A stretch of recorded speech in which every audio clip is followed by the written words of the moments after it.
शब्दों की फैमिली को बहुत पहले से जानता हूँ, उनके बच्चे लोगों को, बेटियों को जानता हूँ। मैं शब्दों की वाइफ को जानता था। एंड शब्दों has been not only with us through political angle but through as a Tiprasa I have known him. And जब उनका वाइफ का देहांत हुआ उसके बाद ही हिमसेल्फ कॉल्ड मी।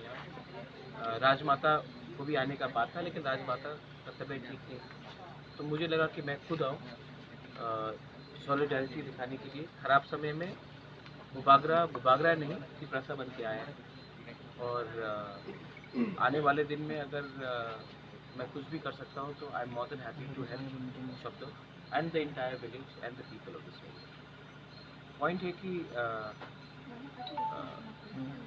जब शब्दों की वाइफ को जो गुजरना पड़ा, जब वो हॉस्पिटल गए, वहाँ में ट्रीटमेंट ठीक से नहीं हुआ, तो जब उनका बेटी ने भी मुझे बताया तो मुझे दिल से ख़राब लगता है कि आज यहाँ से तेलियामुरा हॉस्पिटल में कोई ठीक से देखभाल नहीं कर सकता है, प्रॉपर ट्रीटमेंट नहीं मिला है। तो मतलब कि ये सीरियस प्रॉब्लम है हमारे त्रिपुरा में कि हेल्थ केयर में आज हमारे पास या फिर डॉक्टर्स टाइम में नहीं आते हैं, या फिर नर्सेस नहीं है, या फिर डॉक्टर्स और नर्सेस रेडी है तो इक्विपमेंट्स रेडी नहीं है। कुछ ना कुछ कहीं में प्रॉब्लम है।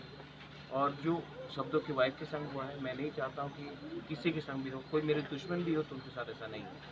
It's a very unfortunate incident and it is very sad because Shabdo looked after his wife for 25 years with her being on a wheelchair.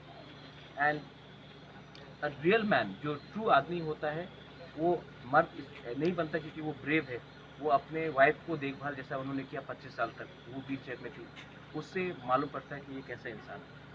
सो इस खराब समय में आई एम विद शब्द एंड मैं आपको भूला नहीं शब्द, आई लव यू। हाँ, and I will always be with you and your family. God bless you.